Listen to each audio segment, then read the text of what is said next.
Saudara-saudara sekalian, selamat pagi, selamat siang, atau mungkin selamat malam. Kita jumpa lagi dalam pembelajaran klinik refraksi pediatri. Kali ini kita akan bahas tentang antisimetropik amblyopia pada. Silakan dipelajari, disimak, dan kalau perlu diskusikan dengan. Oke, kita segera mulai dengan dua terminologi berikut ini, yaitu isometropia dan antimetropia. Bahwa pada umumnya bayi yang lahir sejak kandungan 9 bulan, status refraksinya adalah hipermetropia.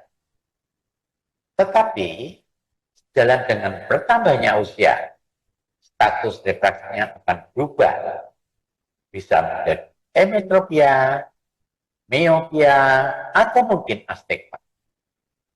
Bila status refraksi kedua mata sama dan daya biasnya juga sama, maka keadaan itu disebut sebagai isometropia. Jadi isometropia itu satu keadaan di mana bola mata itu berkembang kanan dan kiri, mata kanan dan kiri itu status refraksinya sama. Dan daya biasnya juga sama. Misalnya yang satu, yang satunya juga satu. Misalnya hipermetrop 2, yang kanan, yang kiri juga hipermetrop 2. Hasilnya status refraksinya sama dan daya biasnya sama. Sedangkan lawannya adalah anisometropia yang akan menjadi pokok bahasan hari ini. Mari kita lihat lanjut. Sebagaimana telah saya sampaikan sebelumnya, bahwa pada umumnya bayi lahir usia kandungan 9 bulan, status refraksinya adalah hipermetropia. Tetapi, sejalan dengan bertambahnya usia, status refraksinya akan berubah. Bisa menjadi emetropia, miopia, atau mungkin astigmat. Bila status refraksi kedua mata sama, tetapi daya biasnya berbeda, atau status refraksinya memang benar-benar berbeda, maka keadaan itu disebut sebagai anisometropia. Jika tadinya matanya hipermetrop, berkembang, salah satunya emetrop, dan mata sebelahnya lagi adalah astigmat. Atau salah satunya miop, 2 dioptri, mata yang lainnya berkembang miop 1 dioptri. Jadi artinya bisa terjadi karena status refraksinya berbeda. Bisa jadi status refraksinya sama, tetapi daya biasnya berbeda. Itulah yang disebut anisometropia. Berdasarkan faktor penyebabnya, anisometropia dapat dibedakan menjadi satu, anisometropia aksial. Jadi anisometropia aksial ini sebagai akibat sumbu bola mata anterior posterior mata kanan dan kiri berkembang tidak sama panjang. Dan kedua adalah anisometropia refraktif sebagai akibat daya bias media refrakta pada mata kanan dan kiri berkembang tidak sama besarnya. Nah, faktor penyebab dari anisometropia.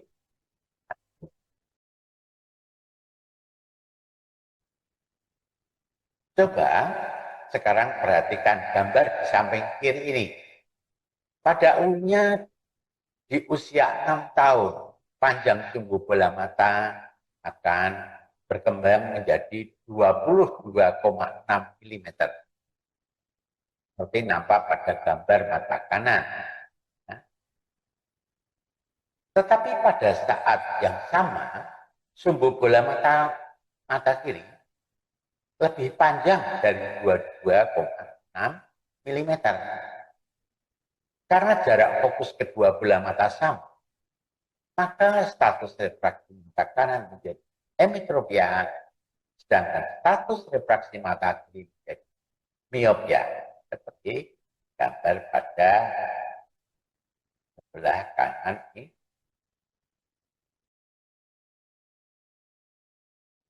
Coba sekarang kembali perhatikan gambar di samping kiri ini.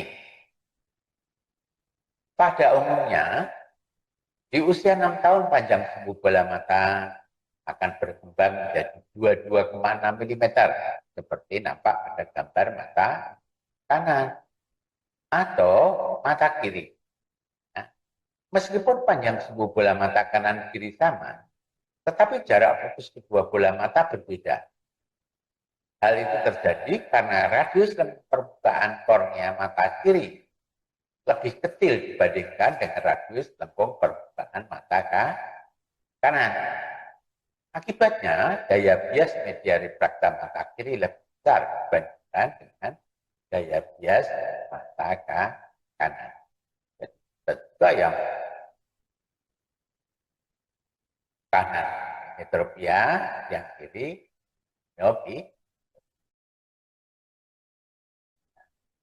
Marilah sekarang kita masuki pokok bahasan berikutnya tentang klasifikasi anisometropia.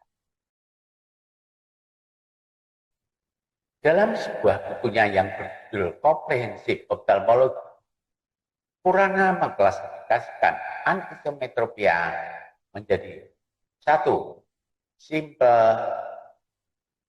myopia anisometropia atau simple myopic anisometropia, di mana salah satu matanya emetropia sedangkan matanya adalah miopia, atau kedua mata status refraksi miopia, tetapi masing-masing mata mempunyai daya bias yang berbeda.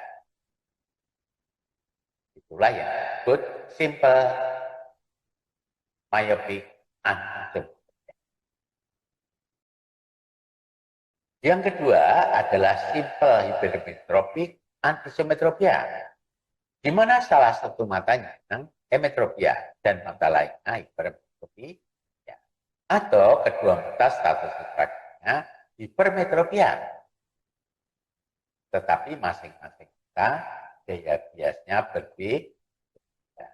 Yang disebut simple hypermetropik anisometropia.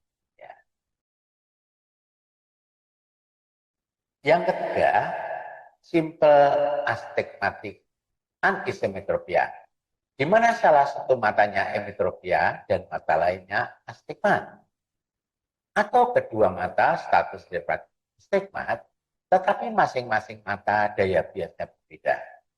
Misalnya salah satu mata kanannya astigmat 1 dioptri, sedangkan yang lainnya astigmat setengah dioptri.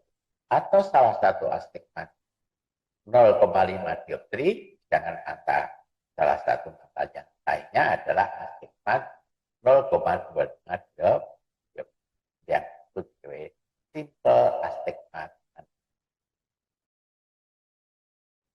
Yang keempat adalah mixed anisometropia, atau disebut juga sebagai antimetropia, di mana salah satu matanya miopia dan mata lainnya hipermetropia, disebut sebagai mixed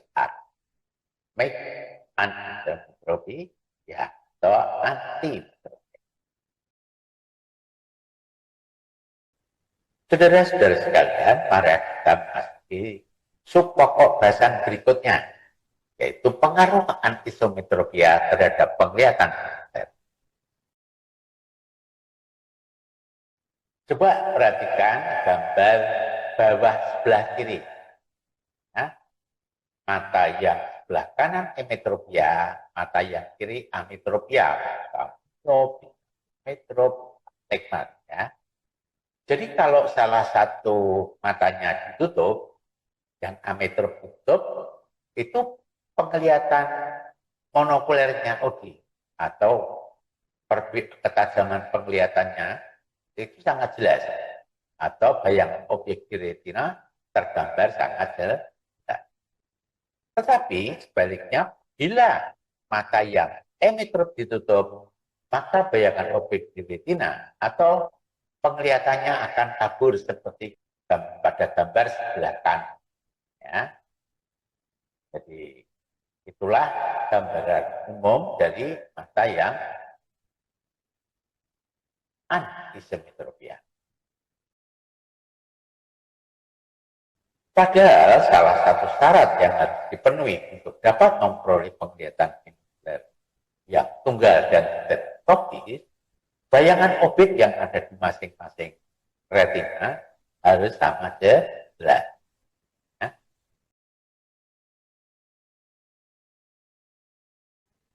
Ketika bayangan objek yang ada di masing-masing retina tidak sama jelas, sebagaimana akibat anisometropia kurang dari 1,5 dioptri, masih bisa ditoleransi. Jadi misalnya yang kanan min 1, yang satunya min 2, kurang dari 1,5 dioptri, selisihnya masih bisa ditoleransi. Tetapi ketika bayangan objek yang ada di masing-masing retina tidak sama jelas sebagai akibat anisometropia 1,5 dioptri atau lebih, akan berpotensi menjadi amblyopia. Saudara-saudara sekalian, marilah kita sekarang memasuki sub pokok bahasan berikutnya, yaitu tentang amblyopia. Oke, kita mulai ke slide berikutnya. Ditinjau dari aspek etimologi, amblyopia berasal dari bahasa Yunani, yaitu penglihatan yang tumpul atau pudar. Amblus sama dengan pudar, op sama. Kadang-kadang amblyopia ini disebut pula sebagai mata malas atau CAI. Ditinjau dari aspek terminologi, amblyopia adalah hilangnya visus atau tajam penglihatan unitral satu mata. Meskipun jarang terjadi, amblyopia bisa juga bilateral. Walaupun telah dilakukan upaya koreksi, visus tidak dapat meningkat secara kuantat. Epidemiologinya adalah jadi insiden dan prevalensi amblyopia pada anak-anak di Amerika Serikat berkisar antara 1 sampai 5%. Dan di India, prevalensi amblyopia adalah sekitar 4,3%. Sedangkan di Indonesia, hasil penelitian mengenai amblyopia di Yogyakarta pada tahun 2002 didapatkan insidensi amblyopia pada anak di sekolah dasar sebesar 0,25%. Dan Suharto dan kawan-kawan. Ya. Saudara-saudara sekalian, marilah kita memasuki subpokok bahasan berikutnya mengenai pengaruh anisometropia terhadap penglihatan binokuler. Marilah sekarang kita perhatikan gambar berikut ini, yakni seorang anisometropia sedang melihat satu objek. Mata kirinya emetropia, sedangkan mata kanannya ametropia. Ketika cahaya dari objek memasuki bola mata, bayangan objek yang terbentuk di retina mata kanan dan kiri berbeda. Artinya, bayangan objek di retina mata kiri lebih jelas, sedangkan bayangan objek di retina mata kanan lebih kabur.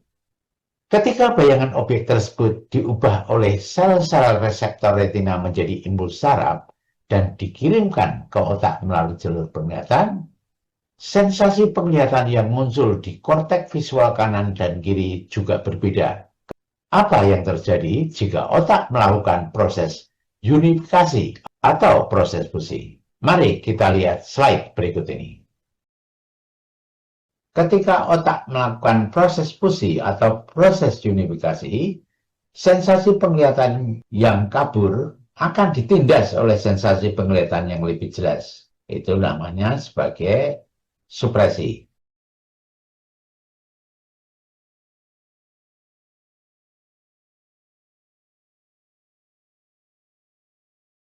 Bila hal itu dibiarkan berlanjut, maka otak akan melakukan supresi atau mengabaikan mata yang menghasilkan bayangan objek yang paling kabur dan mulai bertumpu pada mata yang menghasilkan bayangan objek terjelas. Karena mata yang menghasilkan bayangan objek paling kabur tidak direspon oleh otak, maka mata tersebut lama-kelamaan akan malas untuk mengubah rangsangan cahaya dari suatu objek dan akan tumpul sensitivitasnya. Keadaan itulah yang disebut sebagai amblyopia atau mata yang malas atau mata yang tumpul. Saudara-saudara sekalian, marilah kita memasuki subpokok bahasan berikutnya tentang bagaimana kita dapat menegakkan diagnosa bahwa penderita yang sedang kita hadapi itu adalah amblyopia anisometropia. Artinya, amblyopia disebabkan karena anisometropia lebih dari 1,5 dioptri. Diagnosa amblyopia anisometropia dapat ditegakkan bila memenuhi kriteria sebagai berikut. 1. Hasil pemeriksaan refraksi secara objektif menunjukkan status refraksi mata kanan dan kiri berbeda. Atau status refraksi mata kanan dan kiri sama, tetapi besarnya derajat kelainan refraksi berbeda. Kedua, tidak ditemukan adanya kekeruan pada media refrakta dan kelainan pada retina. Ketiga, hasil koreksi visus monokuler tidak dapat meningkatkan visus secara kuantitatif.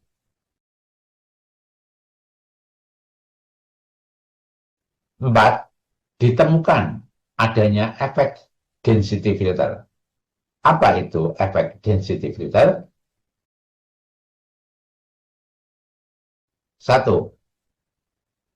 Efek density filter, bila di depan mata yang tidak amblyopia diletakkan density filter, maka visusnya akan menurun secara kuantitatif, setidak-tidaknya 1-2 baris. Sebaliknya, bila di depan mata yang amblyopia diletakkan density filter, maka visusnya akan meningkat secara kuantitatif, setidak-tidaknya 1-2 baris. Kelima, ditemukan adanya efek crowding phenomenon.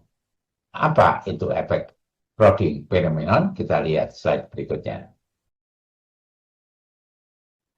Yang dimaksud dengan efek crowding phenomenon adalah bahwa mata amblyopia lebih sulit mengenali tes objek yang hurufnya bergerombol sebagaimana optotik di kanan kiri ini, dan lebih mudah mengenali tes objek yang hurufnya terisolasi seperti pada slide berikut ini.